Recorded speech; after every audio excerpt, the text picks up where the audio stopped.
All right, let's talk about something that matters to pretty much everyone: how to stop wasting your youth. Today, we're going to take some really big core principles about purpose, about responsibility, and break them down into a simple, step by step guide for building a life that actually means something. Let's dive right in. So, the source material doesn't pull any punches. It kicks off with this incredibly blunt warning, and this really sets the stage for everything else we're going to talk about. It's a stark reminder that a youth spent just drifting along without any real direction often leads to a future you might not be so proud of, and that's the exact problem we're here to tackle. So, how do you avoid that future of regret? Well, the source introduces this really powerful idea. Think of your youth as your seed time. It's a fantastic metaphor for this incredibly unique and, let's be honest, very limited time in your life. And this whole seed time concept is actually pretty simple. It just means that everything you're doing right now, the habits you're forming, the skills you're learning, the kind of person you're choosing to be, those are the seeds that will grow into your future. There's a real urgency to it, because that planting season, it doesn't last forever. Okay, so once you really grasp how important it is to plant good seeds, the very next step is realizing you're planting them in your own garden. And this brings us to a huge second principle. Life is an individual race. It's not a team sport. Just look at this comparison. It's a massive mindset shift. School is a collective thing, right? You move with your class, you do things together, the crowd can kind of carry you along. But life? Nope. Life is totally different. You've got to find your own path, run your own race. And as the source warns, just following the crowd is probably the easiest way to get completely lost. And here's a number to really hammer that point home. The source makes this pretty striking claim. 75% of what makes a person of worth, of what makes them successful, is their own effort. Yeah, mentors are great, teachers help, but the lion's share of your success, your character, that's on you. It's a huge call for self-reliance.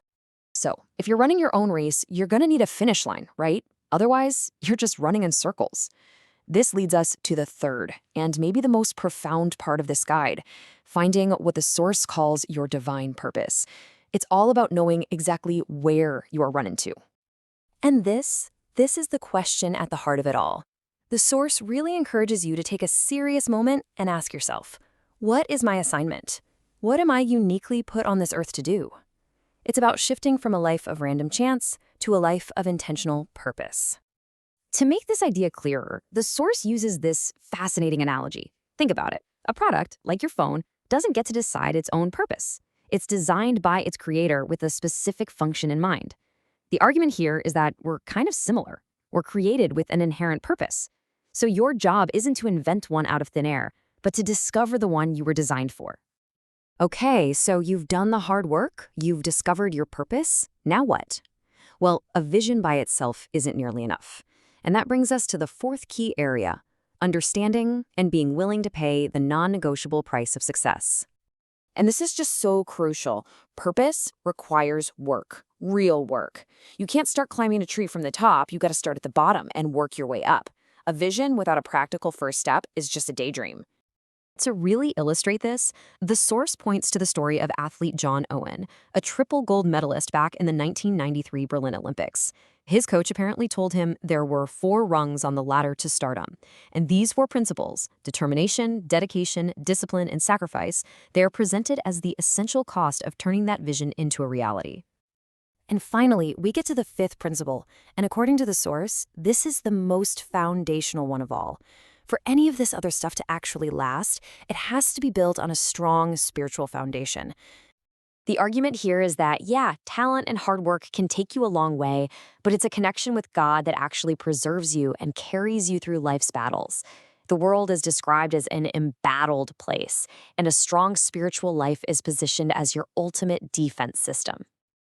And this isn't just a vague idea. The source gives you actual, actionable steps.